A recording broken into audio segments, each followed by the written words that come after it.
వర్షంలో తడుస్తున్నాడు.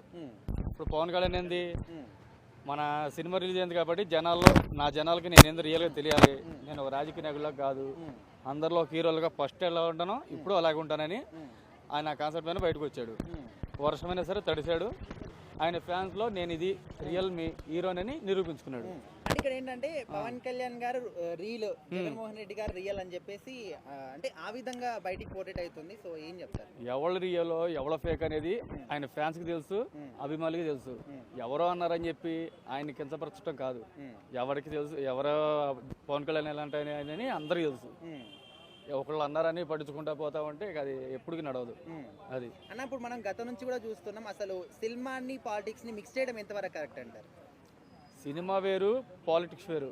ఇప్పుడు పాలిటిక్స్ లోనే సినిమా యాక్టింగ్ చేస్తున్నారు, సినిమా వాళ్ళేమో రియాలిటీగా నటిస్తున్నారు. ఇప్పుడు పాలిటిక్స్ వాళ్ళందరూ నటించి ఇంటింటికి వెళ్ళి ఓట్లు అడుక్కుంటున్నారు కదా, యాక్షనే కదా అది కూడా.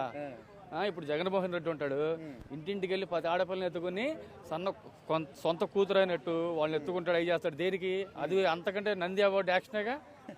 ఒక ఓటు కోసం ఎత్తుకుని ముద్దు పెడతాడు, లేదా వాళ్ళు సొంత వాళ్ళు కాకపోయినా నా అక్క చెల్లెలు అంటాడు, వాళ్ళ అత్తలు అంటాడు, ఆ మావలు అంటాడు. ముద్దులు కూడా పెట్టుకున్నాడు. ఎందుకు పెట్టుకున్నాడు? ఒక్కొక్క ముద్దుకు ఒక్కొక్క కోటి లెక్క అలా పెట్టుకున్నాడు. చివరికి ఏమైంది? ముద్దులు పెట్టుకోవడానికి కాబట్టి చివరికి వెనక్కి వెళ్ళిపోయాడు. ఎవరైతే ఫేక్ అన్నాడో ఆయనే ముందుకు వచ్చాడు.